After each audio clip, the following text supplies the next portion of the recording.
Willie D Live.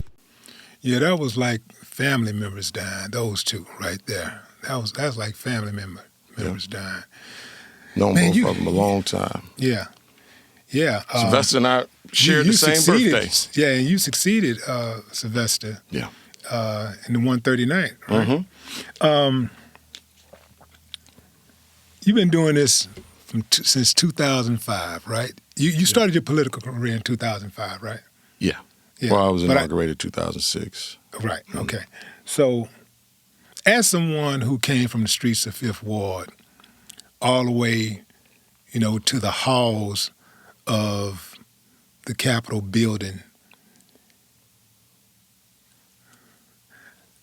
how do you reconcile, like, being a lawmaker in within a system that was never built with your community in mind? Vision. You got to have a plan. You got to have a vision. You got to understand the system by which you're working within. You got to know the system is already built against you. You already got to know that resources will be meager. You already got to know that everything that you do will be scrutinized and kind of taken for granted. Yeah, we don't. But I think when you have a vision and a plan of understanding what the needs of the community are, you don't move from that. And I think what has happened when I got in office, I only had one vision, and that was, okay, let's deal with cleaning up the community. At that time, talking about 2005, we had weedy lots everywhere. It was that simple vision that I had, but from there it grew because I realized cutting lots is the easiest thing in the world, but it also is that tangible, visionary thing you could see. You could see the improvement as you go. But I also realized the city of Houston spent $5 million annually cutting vacant lots. Why isn't that money being spent with the people within those communities? And so I created a program by which super neighborhoods would then get the contract to start cutting their own lots. Instead of paying a contractor, now you're paying the super neighborhood. Now the super neighborhood can then hire the young men and young women in the community so that we're creating jobs. So from there, it was, we wanted to cut weeded lots, but then I said, but there's $5 million out there. Now these super neighborhoods have money to protect themselves, because one of the biggest problems that we always had when it came to neighborhoods is that we don't have the money to protect ourselves like a civic association. So we needed these. Our neighborhoods sometimes need the.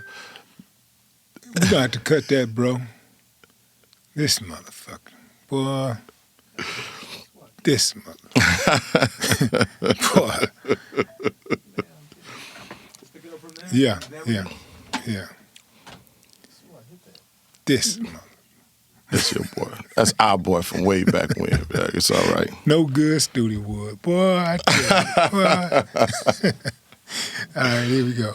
So, what But in terms of the neighborhood, when we look at, we had $5 million to use, I saw that as an opportunity so our neighborhoods could have money, so that when these businesses tried to come into our community, or when these lawbreakers tried to come in, the super neighborhood would have money to go and hire a lawyer, or would have money to then update their deed restrictions or whatever the case may be.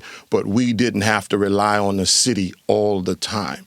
And so, again, it started with a vision and not letting go of that, but not being so spread out to where we lose sight of what we need to get done. There's a myriad of problems in our community, but I wanted to make sure that we stayed focused on issues. I'm kind of like that horse when you get in that, on that trolley, on that little buggy. You know how them horses wear them blinders like this? They do that so that they don't get sidetracked. And that's how I am. Right. I like to do like this, want to be right here so that I don't get sidetracked. And then from there we grow.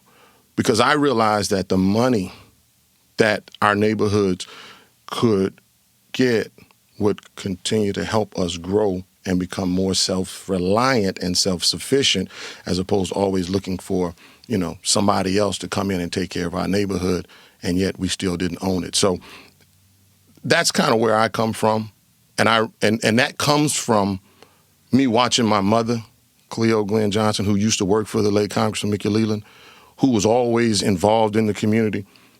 During the civil rights movement, the reason why we were successful is because there was only one goal. And that was to pass the civil rights bill, to make sure that we had access, to make sure that we had some form of equality, to make sure that we killed this horrible, at that time, what we thought horrible segregation, and to create integration. At some point, I think we need to go back to that segregation because we got to start looking from within. But when we stay focused, that's how we were able to get the job done. That's how we were able to get the bill passed. Today, everybody's all over the place. Got to go do this, got to go do that. And there's no vision, there's no plan. Therefore, if there's no plan, vision, or roadmap, then you don't know where you're going.